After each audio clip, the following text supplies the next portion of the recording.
Pemirsa, kami lanjutkan perbincangan saya ke Pak Faruk. Pak Faruk, kalau tidak boleh melakukan intervensi, bagaimana atau siapa yang bisa memastikan bahwa proses hukum di masing-masing lembaga ini berjalan tanpa agenda lain? Yap, saya melihat perintah Presiden, transparan. Terus proses penegak hukum objektif. Untuk menjamin objektif, tim Pak Jimli buka. Setiap saat, setiap ada perkembangan terbaru? Semua perkembangan ini, apakah rasional nggak? Ada dua, prosedur dan substansinya, apa dapat. Nah sekarang akan timbul masalah. Kalau perlu nanti one by one dengan penyidiknya. Jadi jangan secara umum mendengarkan Bareskrim, tidak. Penyidik dan penyidik itu harus didengar langsung. Karena proses sangat-sangat akan berpengaruh. Bukan saja nasional, internasional. Saya baru pulang dari Ekuador, APPF, Asia Pacific Parliamentary Forum. Kita semua semangat. Indonesia jadi contoh juga. Nah sangat ini memang. Nah kalau memang benar bahwa ada dugaan Bambang Wijayanto ini ada tindak pidananya, bisa ditempuh dulu. Oke, stop dulu. Biarkan dia tunggu. Tidak rugilah bangsa ini. Tidak akan stop. Oke, kasusnya pending dulu. Biar dia ini kan dulu. Laksanakan tugas. Tinggal berapa bulan kok. Selesaikan ini semua tuntas. Stop dulu tuh dan maksudnya? Prosesnya dihentikan dulu. Tidak dihentikan, tapi berhenti sementara. Dipending dulu. Oke, ini kan silakan gitu kan. Tapi ini jangan ganggu dulu. Biarin aja dulu. Jadi ini sudah jalan terus. Banyak PR yang dilakukan oleh pimpinan KPK sekarang yang kami DPD sangat perlu mendukung. Itu kalau memang dia ini setelah selesai, saya sudah tanya BW Bambang itu dia siap mempertanggungjawabkan secara individu persoalan ini. Jadi itu yang saya ingin minta juga. Jadi tolong tim ini Pak Jimli betul-betul tekankan ini itu. Nah saya pikir itu saja karena saya lebih konsen bagaimana KPK ini kalau ini tidak. Wah, sudah saya nggak tahu apa-apa lagi. Apa yang kita capai selama ini berantakan semua. Perkembangan terbaru yang tadi kita sama-sama saksikan adalah ada lagi yang melaporkan Abraham Samad ke Bareskrim. Ini tampaknya memang agak jadi sedikit mudah untuk dalam tanda kutip menghancurkan KPK karena tinggal melaporkan masyarakat. Kemudian ketika ditetapkan sebagai tersangka, terbukti bersalah atau tidak bersalah, maka langsung harus nonaktif. Nah, saya bertanya. Tambahkan, ini jelas-jelas sudah mau merumpuhkan KPK. Mau melumpuhkan KPK. Usah kita cari alasan apa membungkus-bungkus. Memang ada upaya dari tidak bisa dibungkus-bungkus lagi. Oke, Pak Rikwanto silakan. Pak Rikwanto coba tolong dijawab. Kearifan polisi aja nanti bagaimana menyikapinya. Kan memang tempatnya melapor masyarakat. Polisi sendiri bagaimana caranya menyaring antara laporan masyarakat sama ini kita ada bahan nih untuk menghancurkan KPK begitu? Ntar dulu, yang pertama ya, kita tempat melapor masyarakat, kita nggak boleh menolak laporan, memang itu tugas polisi. Setelah itu kita pelajari, ada unsur pidana, kita teruskan. Ya kalau tidak ada ya kita sampaikan kepada yang bersangkutan, yang kurang barang bukti lah, kurang saksi dan lain-lain ya. Mungkin dia bisa kemudian mengumpulkan baru datang kembali, itu boleh-boleh aja. Nah dalam kaitan kasus ini juga jangan sampai a priori sama polisi ya, karena polisi kok tiba-tiba banyak laporan. Memang masyarakat yang laporan. Ya, terlepas daripada. Atau memang masyarakat banyak yang benci dengan KPK karena memberantas korupsi, Pak Yasin? Gini, kita jangan terlalu dibawa persepsi, opini dan lain-lain. Saya polisi, ya, Prof juga dulu polisi. Jadi kalau kita berpikir, polisi berpikirnya ini kasusnya, tangani ini. Kita nggak biasa main opini, nggak biasa bicara-bicara dengan pihak-pihak yang lain ya. Jadi kalau memang cukup unsur, kita laksanakan penyidikan. Kalau tidak, kita sampaikan pada yang bersangkutan. Jadi kira-kira Abraham Samad akan ditetapkan sebagai tersangka atau tidak, Pak Rikwanto? Ya, ini kan tergantung mempelajarinya tadi. Ya kan? Kalau cukup unsur, ya kita nggak bisa mengabaikan. Tidak ditetapkan. Nggak bisa mengabaikan siapapun dia. Kan di mata hukum sama kedudukan setiap orang. Pak Yasin, sebelum saya ke Pak Jimli, silahkan. Pertanyaannya? Bapak tidak mau menanggapi apa yang dikatakan oleh Pak Rikwanto bahwa bisa saja nanti semua pimpinan KPK itu ditetapkan sebagai tersangka kalau tinggal kita menunggu laporan masyarakat saja begitu. Ya kembali lagi seperti apa yang saya sampaikan tadi. Pasal 21 ayat 2 itu sangat mudah untuk menghabisi KPK. Jadi ditersangkakan dulu itu semua nonaktif itu. Bubarlah lembaga itu. Jadi betul apa yang disampaikan oleh Prof. Faruk tadi bahwa apa yang kita capai selama ini dari habis. Salah satu ikon Indonesia itu adalah pemberantasan korupsi.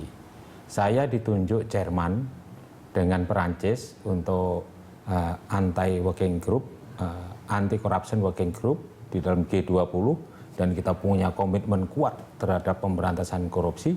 Itu kita menjadikan salah satu negara yang dipilih untuk menjadi chairperson di situ, itu karena prestasi kita di dalam pemberantasan korupsi, di dalam menegakkan law certainty dan law enforcement. Dan kita cukup transparan, akuntabel, proporsional, dan untuk kepentingan umum, kepentingan masyarakat, atau azas yang kita pakai itu. Sehingga masyarakat tahu tuh arahnya KPK itu untuk kepentingan sendiri atau untuk kepentingan rakyat. Itu kan masyarakat yang bisa menilai. Kalau saat ngawur atau tidak pemberantasan korupsinya itu masyarakat yang menilai. Kalau saat ini kemudian ada usulan dibentuklah perpu imunitas atau impunitas bagi pimpinan KPK agar tidak bisa diproses hukum. Menurut Anda sudah cukup perlukah perpu ini? Saya kira kalau kita tuh mengedepankan integritas dan tujuan kita sama adalah agenda nasional dalam pemberantasan korupsi, menganggap korupsi itu musuh bersama, ya kan? Korupsi yang menyebabkan keterpurukan Indonesia, tanpa perpu itu enggak masalah itu. Tidak terlalu mendesak. Tidak penting. Baik. Pak Jimli. Halo Pak Jimli. Umum kita harapkan ya. Ya halo ya. Halo.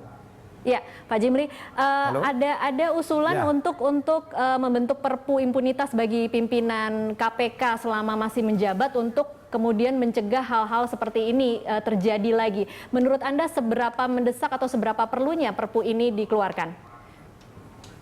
Ya itu kalau kita malas mikir ya kesimpulan sederhananya bikin perpu. Nah itulah sebabnya perpu paling banyak dalam sejarah di masa 10 tahun kemarin. 18 perpu. Padahal di masa Soeharto 32 tahun hanya 8 perpu. Jadi jangan begitu menyelesaikan masalah. Lagi pula kalau kita mau membuat undang-undang itu kan lebih dipersiapkan. Bisa sebagai ide sih boleh aja walaupun ada kontroversi tentu saja.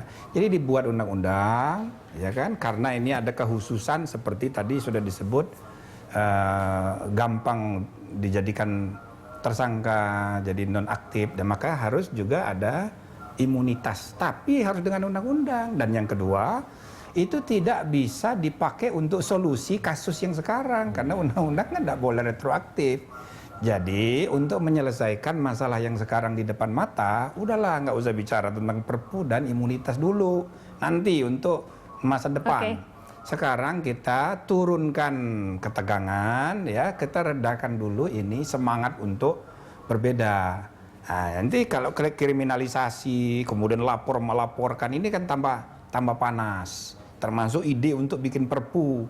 Sebaliknya nanti ada ide untuk segera supaya BG dilantik. Ini kan sama-sama menyulitkan. Nah, makanya sekarang itu periode sekarang ini kita meredakan ketegangan, lalu pemerintah dalam hari ini idenya untuk membentuk tim ini kalau bisa ini betul-betul merespons dengan cepat supaya dalam waktu tidak lama masalah ini bisa dicarikan solusinya. Jadi saya rasa kita tunggu dulu bagaimana nanti kepres atau keputusan presiden mengenai ini. Mudah-mudahan cepat bisa selesai ya. Pak Jimli, satu pertanyaan terakhir mungkin kalau tadi Anda mengatakan tidak bisa membuka usulan atau ide-ide masukan kepada presiden, tetapi secara umum apa sebenarnya pilihan yang dimiliki oleh presiden untuk ide bisa apa maksudnya? Pilihan banyak. Opsi untuk presiden untuk bisa menangani atau meredakan konflik yang terjadi tanpa melakukan intervensi. Apa batasan-batasannya bagi presiden? Ya nanti tim itulah yang akan fact finding supaya kalau sekedar ide tadi malam itu kita sudah banyak sekali bicara, banyak alternatif yang sudah disampaikan dan bahkan ada bagian usul kita yang sudah mulai dikerjakan sebagai sekuen persyaratan untuk langkah-langkah berikutnya.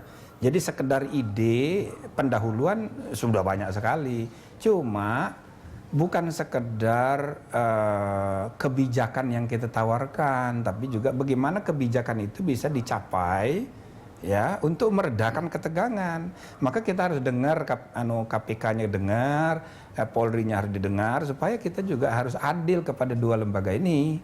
Jangan seakan-akan nanti kita memenangkan atau membela, dua-duanya harus kita dukung, kita selamatkan untuk Indonesia. Nah, jadi tunggulah ya kita fact finding dulu. Tapi sebelum itu ya timnya harus resmi dulu. Jadi saya kira demikian. Oke, baik. Terima kasih Pak Jimli untuk waktunya bersama Prime Time Talk kali ini. Saya akan kembali lagi ke narasumber yang berada di meja. Kalau kemudian opsinya adalah harus sama-sama menghentikan kasus, apakah itu mungkin, Pak Rikwanto? Presiden itu jangan dipaksa-paksa ya untuk terlalu banyak intervensi masalah hukum. Walaupun itu diminta seolah-olah kalau diminta orang banyak ya, kasihan nanti. Ya, karena itu akan bisa menjeratnya di kemudian hari. Ada aja pasti mempersalahkannya. Pernyataan Presiden kemarin sudah tepat. Ya, tinggal tadi tim yang dibentuk tadi biar mengawal, mensupervisi, ya. Jadi jangan bawa terus Presiden. Oke, kalau dari Polri sendiri ini sebagai closing statement, Pak Rikwanto, apa sih yang diinginkan oleh kepolisian agar masalah ini kemudian bisa menjadi penyelesaian yang tidak hanya memenangkan satu pihak, tetapi juga Polri bisa merasa cukup nyaman dengan solusi yang jelas ditawarkan? Kita ini bersama-sama memerangi korupsi. Ya, banyak kasus yang ditangani polisi untuk korupsi, bahkan lebih besar daripada KPK.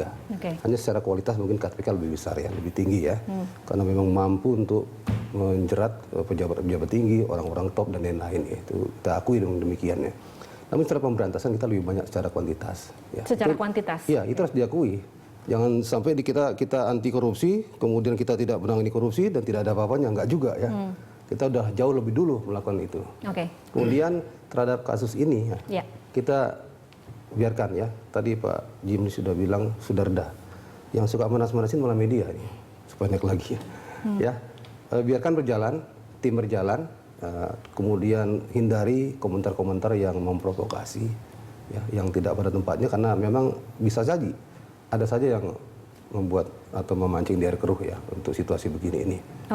Oke, kalau Pak Yasin, kalau mungkin Anda mewakili institusi KPK dari melihat melihat dari luar, Pak Yasin, melihat dari luar kira-kira situasi atau kondisi seperti apa yang bisa diharapkan KPK dari konflik yang terjadi saat ini? Ya, yang betul saya melihat dari luar karena sudah bukan di KPK lagi. Jadi di pasal 7 Undang-Undang 30 tahun 2002 itu ada yang namanya untuk melakukan koordinasi itu wujudnya adalah koordinasi dalam penyelidikan, penyidikan, dan penuntutan antar lembaga penegak hukum. Maka soliditas di dalam menangani kasus korupsi ini harus dibangun kembali sehingga tidak terjadi salah paham. Loh, kenapa kok anggota saya ditersangkakan?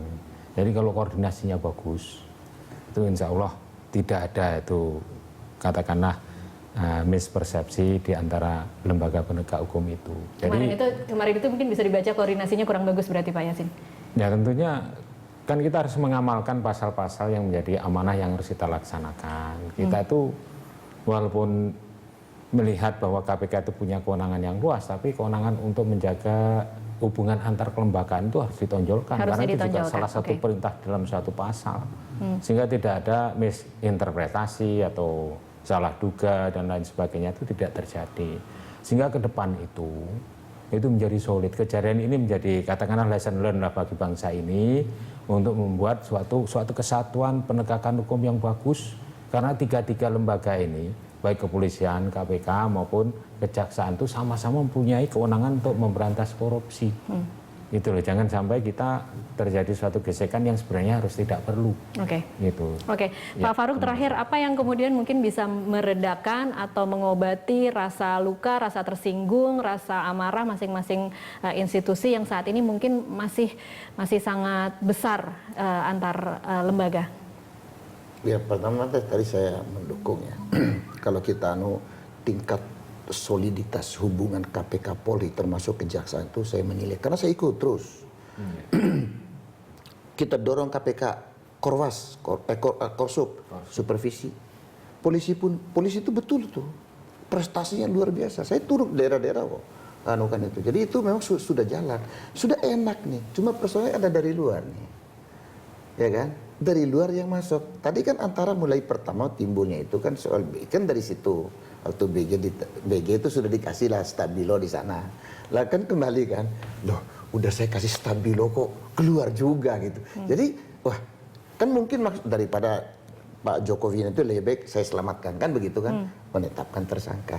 Nah, mulailah masuk nih dari luar ini kita nggak bisa tutup, kita tidak bisa membuktikan permainan politik, tapi kita bisa membaca dan merasakan mungkin merasakan. Jadi saya pikir kalau kembali pada integritas tadi, gampang, lancar semua nih, cair ini. KPK Polri itu nggak ada yang masalah gitu. Kemudian dari luar tuh mana ada dua, politisi sama lawyer. Sama orang-orang yang pernah disakiti karena kalah di oleh KPK. Oke, di sini Kita semua harus bermain belajar. di Di air sini keruh. bermain. Oke. Oh, kesempatan ini saya mau balas dendam sama KPK. Kan itu semua keluar. Makanya nanti mudah-mudahan dengan adanya pihak ketiga yang ini, saya yakin dua ini gak ada masalah sebenarnya. Sudah mulai bagus. Saya punya target dengan ini, saya di DPD kebetulan ini. Polisi itu pada nanti dalam 3-4 tahun sudah semakin pada waktunya KPK. Kita mau amandemen nanti itu, kita usul amandemen. KPK itu dia tidak perlu pelaksana kok. Ya. Dia komisi integritas saja. Dia cukup amati gitu. Oke. Itu bukan polisi ini. Kejaksaan itu yang kita anukan. Saya yakin kalau semangat ini kita anukan, cairlah dua ini. Tapi tolonglah elit-elit politik itu, marilah kita sayangi dua lembaga ini. Oke. Gitu. Baik, terima kasih Pak Farouk, Pak Rikwanto, dan juga Pak Yasin untuk waktunya di Prime Time Talk. Dan pemirsa, kami masih akan kembali, tetaplah bersama kami.